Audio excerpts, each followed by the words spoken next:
My name is Ronald Reagan. I have been asked to talk on several subjects that have to do with the problems of the day.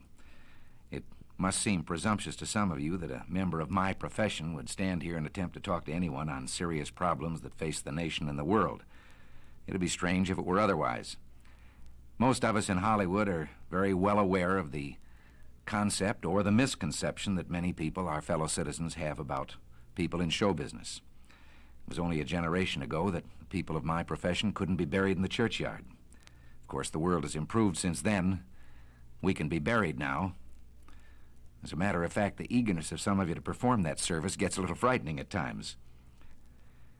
Now, back in 1927, an American socialist, Norman Thomas, 6 times candidate for president on the Socialist Party ticket, said the American people would never vote for socialism. But he said under the name of liberalism, the American people will adopt every fragment of the socialist program.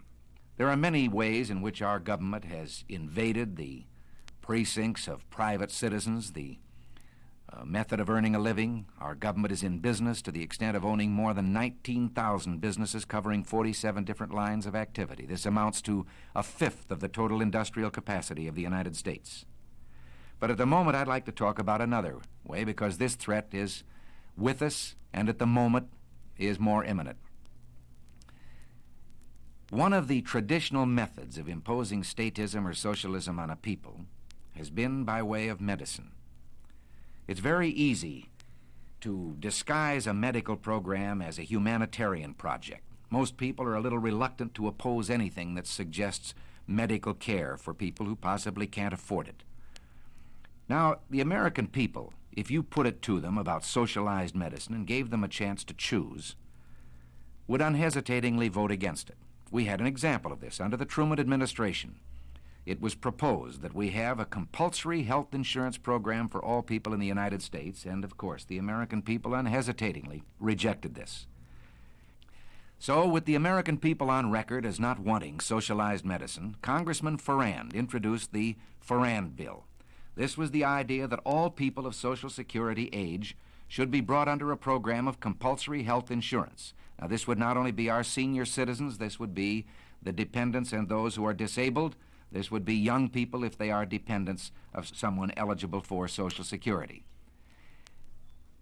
Now, Congressman Farrand brought the program out on that idea of just for that particular group of people. But Congressman Farrand was subscribing to this foot-in-the-door philosophy, because he said, if we can only break through and get our foot inside the door, then we can expand the program after that. Walter Reuther said, it's no secret that the United Automobile Workers is officially on record as backing a program of national health insurance. And by national health insurance, he meant socialized medicine for every American. Well, let's see what the socialists themselves had to say about it. They say, once the Farrand Bill is passed, this nation will be provided with a mechanism for socialized medicine capable of indefinite expansion in every direction until it includes the entire population. Well, we can't say we haven't been warned. Now, Congressman Farrand is no longer a congressman of the United States government. He has been replaced, not in his particular assignment, but in his backing of such a bill by Congressman King of California. It is presented in the idea of a great emergency that millions of our senior citizens are unable to provide needed medical care. But this ignores the fact that in the last decade, 127 million of our citizens, in just 10 years, have come under the protection of some form of privately owned medical or hospital insurance.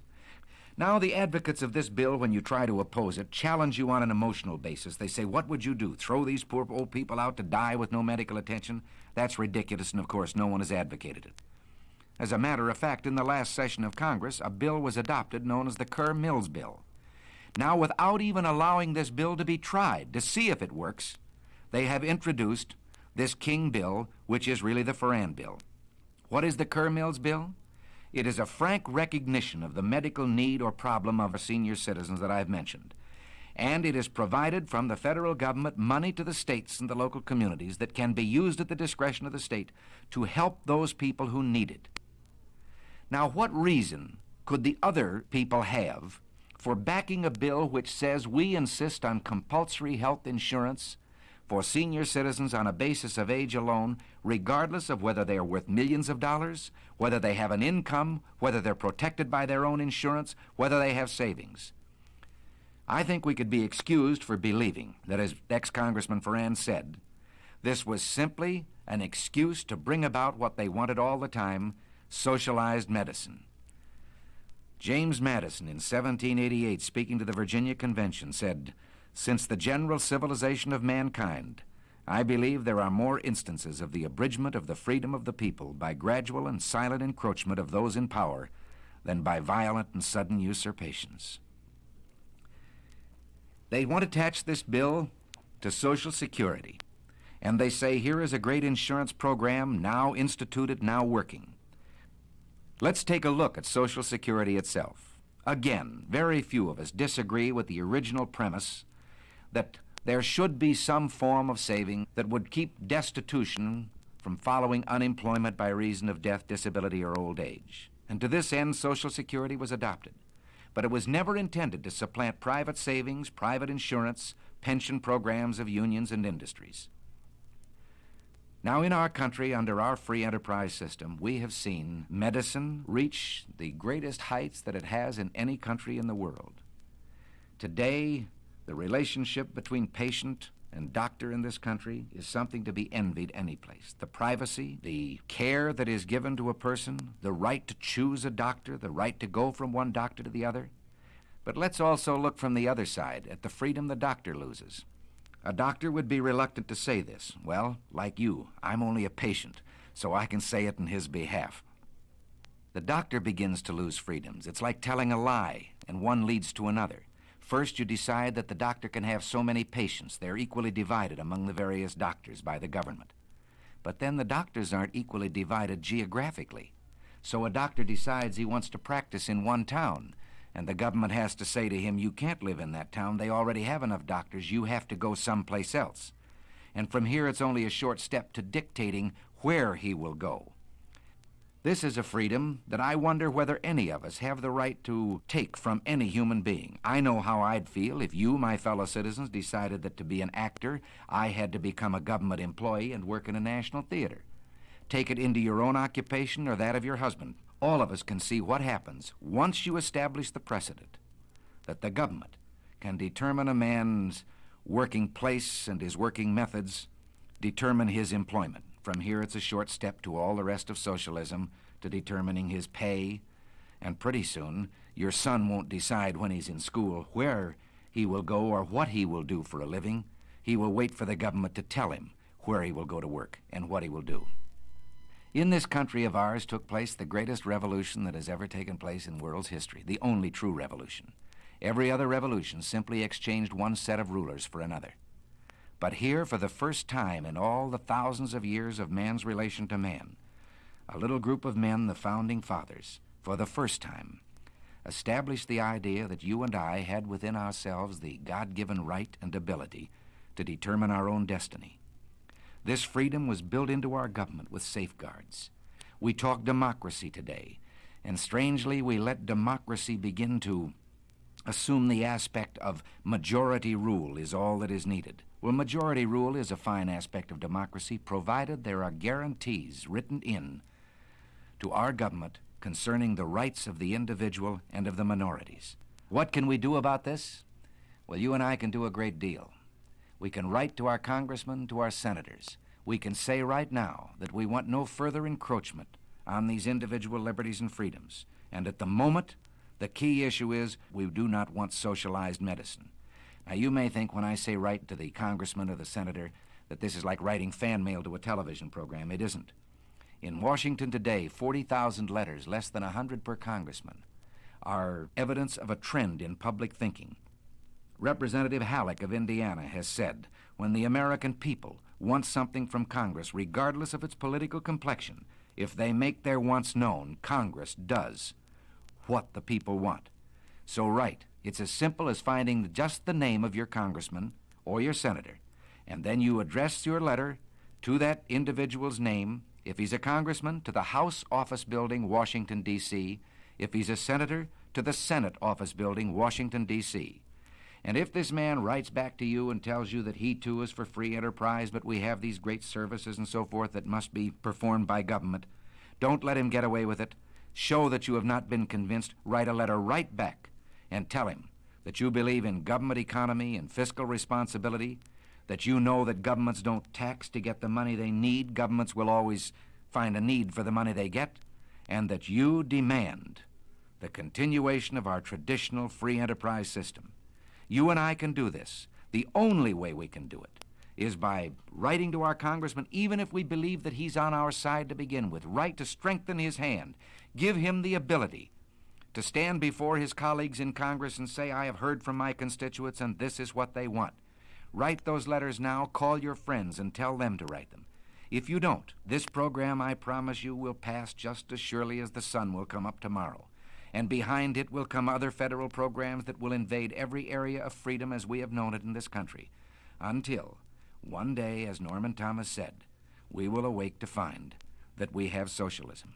And if you don't do this, and if I don't do it, one of these days, you and I are going to spend our sunset years telling our children and our children's children what it once was like in America when men were free.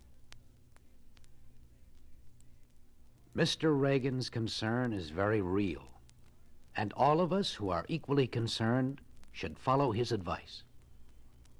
Now, you may wonder just what sort of letter to write your congressman. The answer is almost any letter, so long as it reflects your thinking, your convictions, your feelings, and so long as you use your own words and put them in your own handwriting. Perhaps a little background on the subject of socialized medicine will prove helpful to you. To begin with, socialized medicine simply means compulsory national health insurance. Medicine controlled and administered by the federal government, financed through compulsory taxation. For many years, an attempt has been made to socialize the practice of medicine through the Social Security tax mechanism. The American people and Congress have rejected overwhelmingly these attempts. Last year, Representative Ferrand attempted to establish the principle of socialized medicine by applying it only to the elderly at first. He and others like him counted on the concern we all feel for those of the aged in need of help. The Ferrand bill failed. But this year, another congressman has stepped forward to lead the forces of socialized medicine, Representative King of California. It is his measure, H.R. 4222, or the King Bill, that now threatens the free practice of medicine. The supporters of the King Bill contend that most of the aged are in poor health, and that most of the aged are financially unable to pay for their own medical care. The fact is that most of the aged are in reasonably good health, and most are in reasonably good shape financially. Surveys prove both points. However, I'm sure that we all recognize that some of our older people are in poor health, and some can't afford to pay for the health care they need. That's why the doctors of America strongly supported the legislation passed during the last Congress, the so-called Coeur Mills Law. They felt, and have always felt, that people who need medical help should get it, but that tax dollars should not be used to pay the medical and hospital bills of those who are perfectly able to pay their own. Physicians favored the Coeur Mills Law because it would help those of the elderly who need help them quickly and effectively, and do so without wasting either the taxpayers' money or destroying the basic American freedoms involved in our system of medical practice. The Coeur Mills Law is now being put into effect. It permits the individual states to guarantee to every American over 65 who needs help the health care he requires. It benefits all older persons unable to meet the cost of a serious or chronic illness. It specifically allows the individual states to run their own programs. It provides for local administration and local determination of need, and is financed from both the federal and state general tax funds. Without even giving this program a chance to prove what it can do, the King Bill, H.R. 4222, was introduced. Here's how it would work. The federal government would buy a limited amount of hospitalization, nursing home care, home health services, and outpatient hospital diagnostic services for all eligible to receive Social Security retirement payments, regardless of their financial means. The number of days the beneficiary could receive these services is limited, and the patient would be required to pay $10 a day for the first 9 days spent in a hospital, and $20 for each complete diagnostic study made. Physician services in the fields of radiology, pathology, physiatry, and anesthesiology would be included, plus the services of interns and residents, and those serving the outpatient clinics.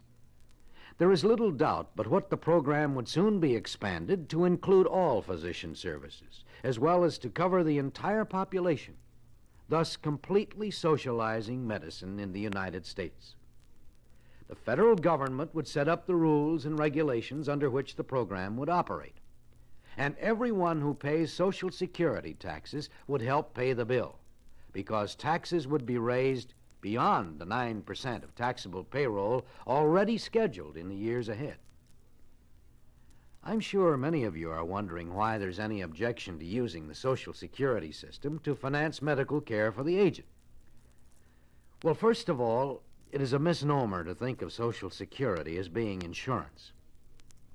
In the Nestor versus Fleming case, heard before the Supreme Court in 1959, the Department of Justice, in its brief, said, quote, "The OASI program is in no sense a federally administered insurance program under which each worker pays premiums over the years and acquires at retirement an indefeasible right to receive a fixed monthly benefit.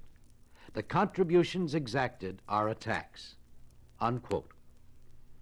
Many people also have the mistaken impression that Social Security benefits are paid out of accumulated reserves, similar to private insurance programs, when in truth the program is financed almost entirely on a pay-as-you-go basis, with the benefits paid out of current income.